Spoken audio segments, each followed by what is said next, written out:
Salut les apprentis photographes. Aujourd'hui on se retrouve pour une nouvelle expérience photo. On va faire de la pose longue en bête du Blain. C'est parti.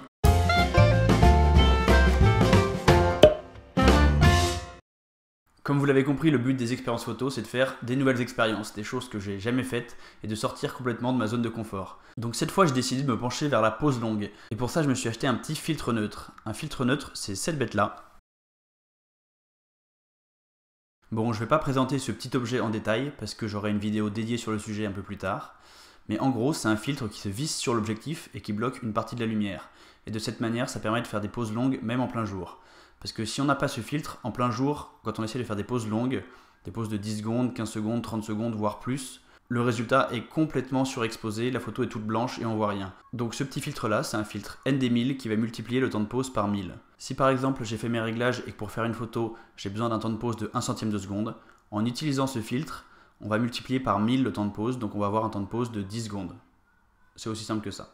L'intérêt de la pose longue, c'est que tout ce qui est immobile va être parfaitement net, alors que tout ce qui est mouvant, tout ce qui bouge, donc les personnes, les passants, mais aussi pour les poses très longues, les nuages et l'eau par exemple, tout ça va être légèrement flouté. Donc ça donne des effets rendus assez intéressants.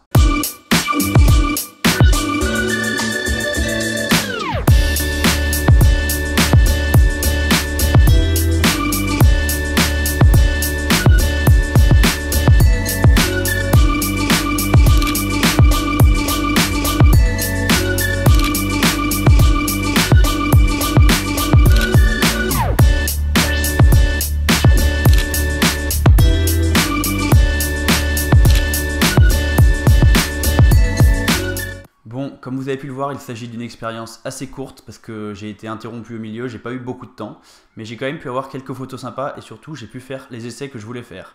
Donc c'était assez chouette. Bon, en pratique, comment ça marche une pose longue avec un filtre ND?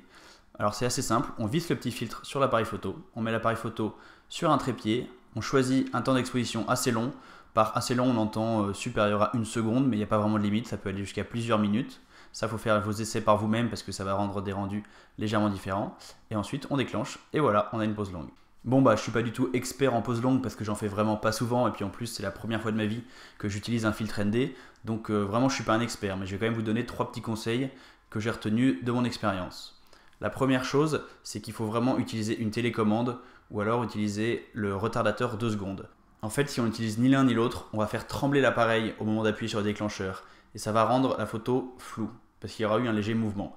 Nous, ce qu'on veut, c'est que l'appareil soit absolument immobile. Donc pour ça, on utilise une télécommande ou si on n'en a pas, un retardateur 2 secondes. Le deuxième conseil, c'est d'utiliser un bon trépied. Moi, j'ai un trépied qui est correct, mais dans les conditions de l'expérience, il y avait vraiment beaucoup de vent. Alors c'était bien qu'il y ait beaucoup de vent quelque part parce que ça faisait bouger les nuages relativement vite et ça m'a permis de faire des filets de nuages en pose longue. Mais par contre, pour mon trépied, c'était compliqué. Il fallait vraiment que je le mette de manière très stable et que je le leste pour être sûr qu'il ne bouge pas à cause du vent pendant la prise de vue. Pour la même raison, j'avais enlevé la dragonne de mon appareil photo parce que s'il y a une dragonne accrochée à l'appareil photo et qu'elle prend le vent et qu'elle bouge, elle fait bouger l'appareil photo et ça donne à la fin une photo floue et c'est pas ce qu'on cherche. Et enfin, le troisième petit conseil, c'est de ne pas abuser du filtre neutre. Vous avez vu les photos, vous avez vu ce que ça rend comme image, ça donne quelque chose d'assez féerique, d'assez non naturel. Alors ça peut être un effet recherché et c'est très bien, mais comme tous les effets un peu poussés en photographie, il ne faut pas en abuser si on veut que ça reste supportable. Pour moi, c'est un effet qui est sympa, c'est quelque chose que je suis conscient d'avoir essayé, mais c'est pas forcément un style que j'adore. Donc c'est pas quelque chose que je vais utiliser très souvent. Ça peut être de temps en temps très intéressant d'utiliser un filtre neutre pour avoir un effet un petit peu vaporeux sur un plan d'eau par exemple, mais je l'utiliserai pas tout le temps parce que c'est un effet très fort et qui peut lasser et qui moi-même me lasse assez vite. À vous après de l'utiliser cet effet assez finement. En fonction du temps de pose qu'on choisit, on va pas avoir exactement le même résultat. Pour un temps de pose d'à peu près 1 seconde, on va avoir une mer qui est à peu près plate, et pour un temps de pause plus long de 15-30 secondes, on va avoir une mer qui est très vaporeuse. Donc c'est là que je dis qu'il faut utiliser de la mesure, qu'il faut utiliser cet effet avec parcimonie. J'ai fait plusieurs photos au même endroit avec des temps de pause différents pour vous montrer la différence et que vous puissiez voir l'effet du temps de pause sur le résultat final.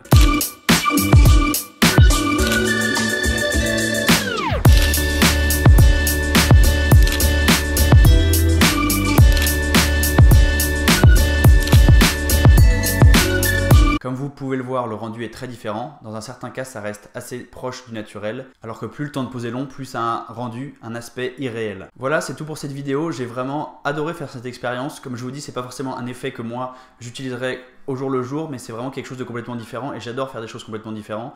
C'est un tout petit filtre, ça m'a coûté 25 € et ça permet d'ouvrir tout un tas de possibilités nouvelles. Donc je vous encourage vraiment à essayer. Je ferai une vidéo complète pour vous présenter le filtre ND un petit peu plus tard, mais en attendant, vous pouvez déjà essayer si ça vous amuse. Bon, vous connaissez déjà la rengaine, vous pouvez vous abonner, mettre un pouce bleu, partager la vidéo, mettre un commentaire, tout ce que vous voulez. Nous, on se retrouve la semaine prochaine. En attendant, n'oubliez pas de faire des photos, tout ça. Salut!